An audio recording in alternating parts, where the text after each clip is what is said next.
Hello and welcome back to another thoughts per episode Bleach 1000-Year Blood War edition. Today, we're only a few days late this time, so we're getting better at this. We're talking about episode something. Episode 5, Rages at the Ringside, which I wasn't necessarily looking forward to because I knew it would be all about Superstar. He is called Mask de Masculine, so I don't know who I was thinking of last week when I was like, oh no, that's a different Bleach character.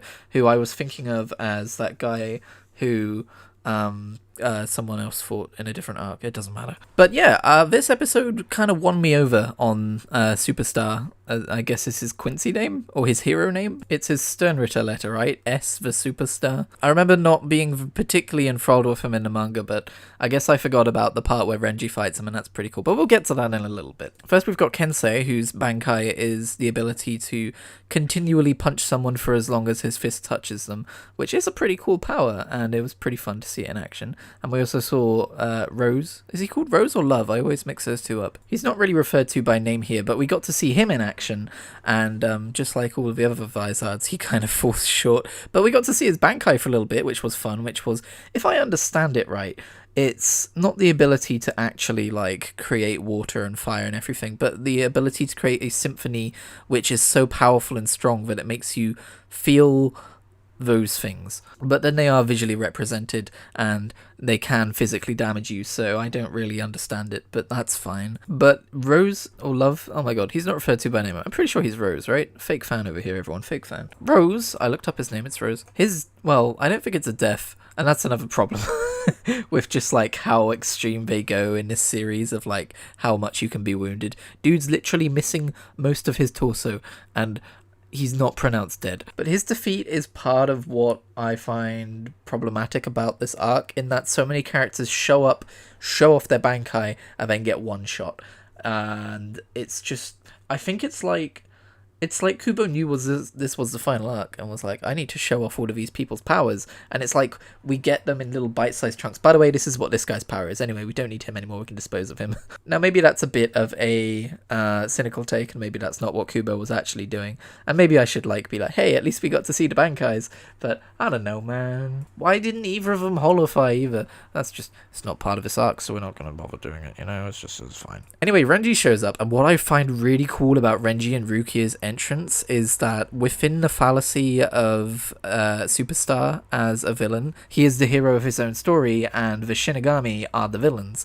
And Rukia and Renji's entrance is such like a stereotypical shonen villain entrance. Like, they're both very stoic. They're, especially if we're going by Bleach standards, they're both very different like characters, like in terms of just visuals. Like, Renji's quite big and Rukia's quite small, but they're both quite stoic. They've got this aura of power around them, and like they're not phased by what's happening around them. I don't quite know how to put it into words, but if you showed me this with no context, maybe I wouldn't believe that Superstar was actually a good guy, but I would certainly be ready to believe that Renji and Rukia were villains.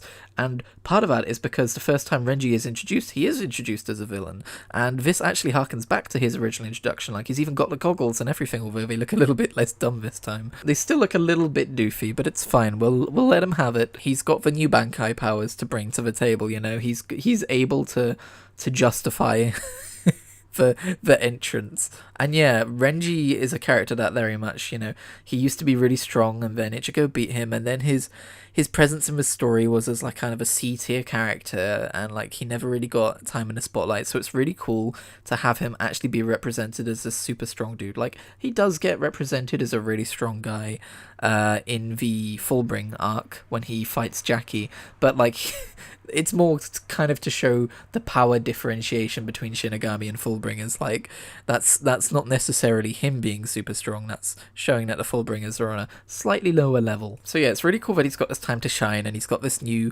Bankai power, and something this arc does really well is show off, like, even if we've seen someone's Bankai, this arc is like, okay, well, what if that's not the full extent of their Bankai, and they've never fully unlocked like their full Bankai, whatever, and this arc helps old characters shine with fresh powers without breaking the whole Bankai power situation, which is really fun, and Renji's a really good example of it, and it's cool. Also, we got some pretty good animation for the fight between Renji and Superstar, so that was fun. I never thought I would hear "what can you see in their eyes" while looking at a bunch of little creepy old baby men multiplying. That's not something I've ever associated with that soundtrack, but it was a thing that happened. And if we do want to treat Superstar like an actual character instead of just this guy that I don't really like that much, he does have a pretty cool, thing going on where, like, he gets so angry at Renji that he loses sight of the idea of heroes and villains, so he's no longer the hero of his own story, and because of that, like, he ends up being defeated by his own hubris, by not following his own code. Like, you could argue that, like, even though it happens a little bit before he says that, him killing the little baby James dudes is also part of that. He's like, don't worry, we'll regenerate you later. It's like, well, a true hero wouldn't do that, and now you've just defeated your only source of regeneration, so good job, buddy. So yeah, that character was not as bad as I remembered him being, and this episode was better than I expected. We also got to see a little scene at the end in the throne room with Iwak retreating to rest, because he's got to get his beauty sleep in, and Yugum Hashwolf taking up the mantle of whatever Iwak's got going on. Spoilers. And then Ishida is visibly, like, confused and intrigued, like, what's happening here? I don't know about this. And then Hashwolf goes on to tell Ishida all about Iwak, which will probably come up later, I don't know. Anyway, that's going to do it for this episode of Thoughts per episode, Bleach 1000 Year Blood War Edition. Let me know what you thought. We didn't see any Ichigo this time around, so that's curious. I guess we're done with the additional Ichigo stuff, and we'll see if that props up again later on. Thank you very much for tuning in. I'll see you next week.